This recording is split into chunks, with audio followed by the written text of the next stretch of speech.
Hi, I'm Iona Bain and welcome to A Little Bit Richer, brought to you by Legal & General. Now, with the endless advice and inspiration available online, home renovations have never been easier. But with the rise in so-called property porn and cost of labour, there can be, shall we say, unrealistic expectations on home makeovers. However, there are still plenty of ways you can make the most of your home on a budget. So here with lots of helpful advice is Paula Higgins from the HomeOwners Alliance. This is an organisation that champions the interests of Britain's current and aspiring homeowners. They provide unbiased and practical advice whether you're buying, selling or owning your home. So without further ado, welcome Paula. Thank you. Lovely to be here. Lovely to have you here. So let's ask the big question. When buying a place, what's better? A doer-upper or somewhere that's already been renovated? You don't have to do that much to it. Well, to be honest, I think for many listeners here, they might not have a choice because with house prices the way they are, and if they need a mortgage that's affordable, it might be a do-it-upper and, a renovation project, which can be brilliant. It's a place you can put your stamp on your own property. You can probably maybe add value to the property and it's exciting. But saying that, if you're time poor and you're not willing to put that investment in and to really get involved in the building work, whether you do it yourself or somebody else, then perhaps maybe something that you could move in right away that might be best for you. So a doer-upper is a really great way to get a discount. It can be, but also you've got to really go in with your eyes open because you might think about a discount, but if you find out that the roof is failing, there's structural problems, there's damp, that can cost tens of thousands of pounds. So you really need to understand what you're getting yourself in for. But saying that, if it's just more cosmetic changes, it could be a really good way of getting a good value out of your home. You see, it's about trying to identify that potential in a property, isn't it? And it's something that I found really hard in the past because you look at the Artex ceilings or the avocado bathroom suite. These things can initially put you off, but I've realised you need to try and develop X-ray vision when you're looking at a property, and yet it's so hard. What are your tips for trying to spot those things that make a house have great potential? Well, exactly that. I mean, you need to have vision, you need to understand the local market, and you need to understand the costs involved because, you might go in and actually changing a bathroom suite might not be that expensive, but rewiring, replumbing, that's where the expense is. So the one thing, if you're trying to find that gem there is location, location, location. That's what we always say. You cannot change that. So if it's a place that's up and coming, new businesses are moving in, lovely schools, good transport links, other people want to live there, then it probably will hold its value. Other things that you can think about is buying a cheap property on an expensive street is a good way because actually it's one that maybe hasn't been done up, but the other ones have. Other people want to live on that street. Maybe, once you get over that hurdle and renovate, you might do very good value out of that. And the other thing we'd say is to buy your own front door. When you have your own home, you can do pretty much whatever you want with it. If you're buying a leasehold property or flat, and I know for many people there won't be an option that they have to do that, but there's a lot more restrictions in place.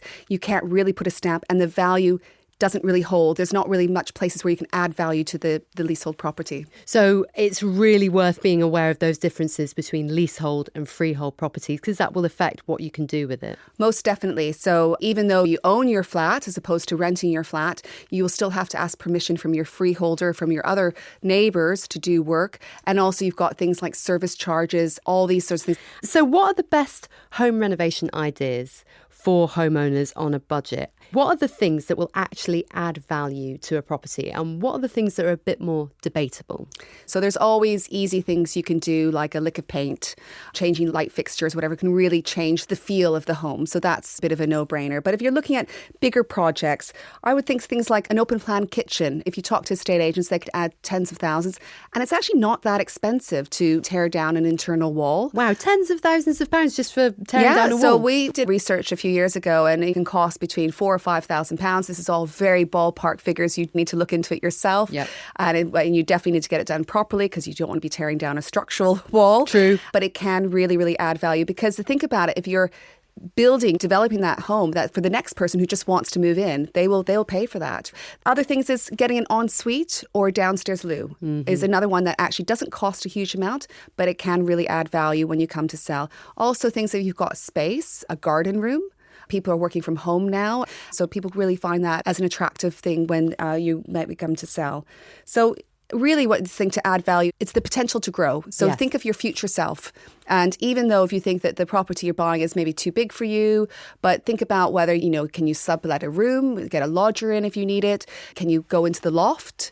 And actually quite reasonably priced. Digging out basements is definitely don't go there. Oh, really? So it's better to go up rather than down? Yeah, definitely. Way more affordable. Yeah. And also things like doing a side return or an extension. There's lots of options there. And what about things like energy efficiency? That's not necessarily the kind of thing that gives a property the wow factor, but could that be a good investment over time? Very much so. You should be looking when you're buying a property or when you're looking at properties, there's the energy performance certificates. Right. So will give you not only just an indication of how much you might be paying in bills, but also an indication of what you could do to improve the energy efficiency of your property. And they're graded by letters, aren't they? They are. And it's actually becoming more and more important because the government in the future will probably be saying you might not be able to sell your house or rent your property out without a certain level of energy performance. So you would think that future buyers might be looking at this. So there are some great things you can do to improve the energy efficiency of your home, but take a look at the suite of options. So there can be some things like better lighting, changing the boiler, radiator controls,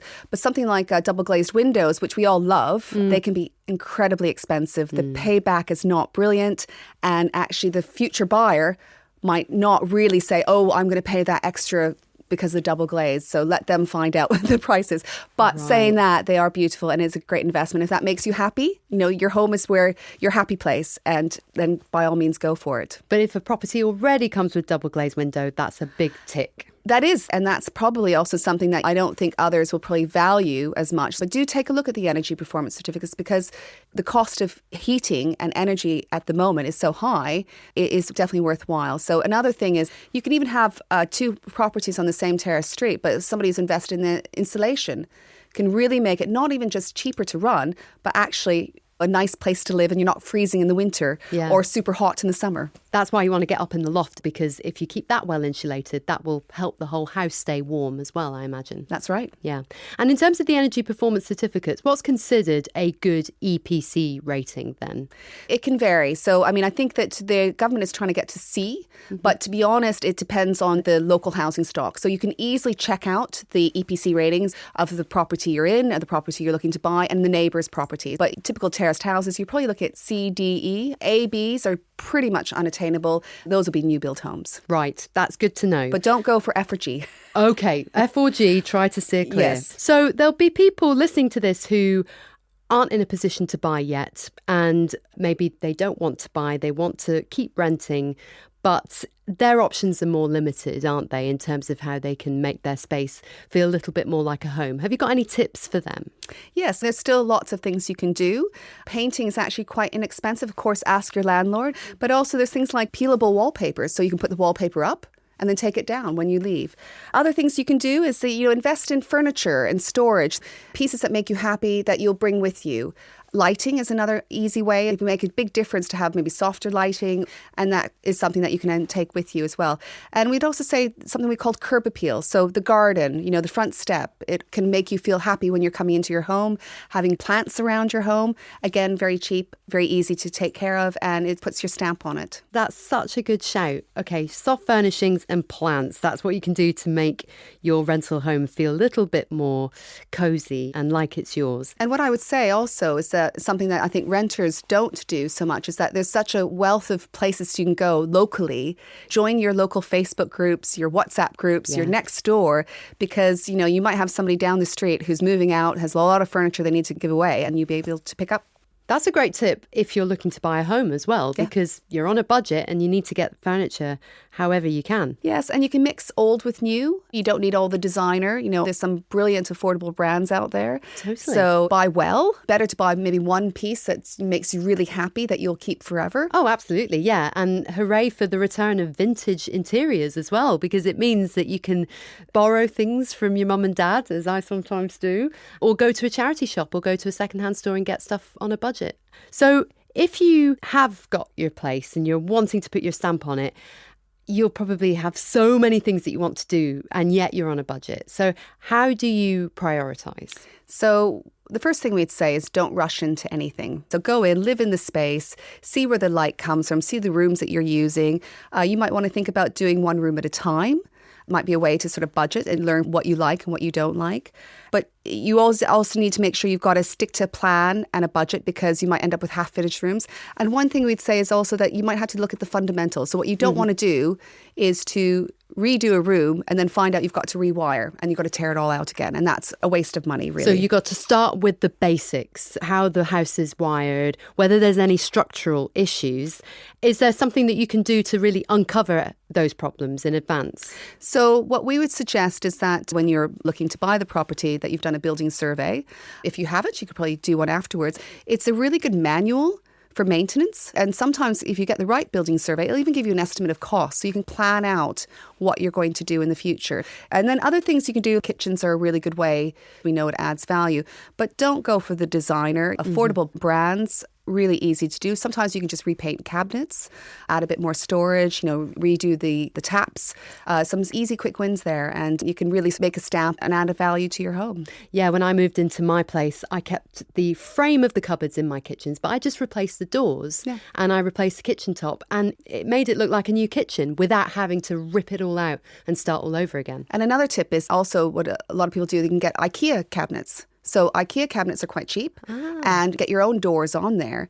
But the more bespoke a kitchen it is, the more likely the next person might not like it. So that's a very good point. So spend a bit of money on the kitchen, but maybe don't be too design-led with it. Try to be a bit realistic about what future people would want. Yes, exactly. And, you might want maybe plainer colours, but then go wild with the wallpaper, go wild with the backsplash, put your own mark on it, but something that somebody else can think, okay, I can redo it or do something different. Yeah, that's a great tip. And also, if you're moving into a place, is there a case for roughing it for a while if you haven't moved all your furniture in there? So long as you've got a running tap, a kettle to make some tea, and you can keep the place warm, is there something to be said for just setting up a camp bed in the house and then doing the works as you go? Yes, and also if you are planning to do a whole house renovation, to be able to live in the house while the builders are there, it can be a bit of a pain. You might have a lot of takeaway pizzas. Yeah. But it's actually quite good to keep an eye on the builders, and you save money than having to decamp somewhere else. Okay. So we always suggest that if you can,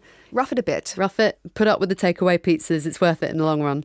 So are there some common pitfalls of home renovations that we need to watch out for? Well, the big thing is budgeting. So it's expensive. Construction costs are very high. And then the one thing to make clear to people is that the fact that tradesmen or builders, they're not regulated. So find the right tradesman to do the job.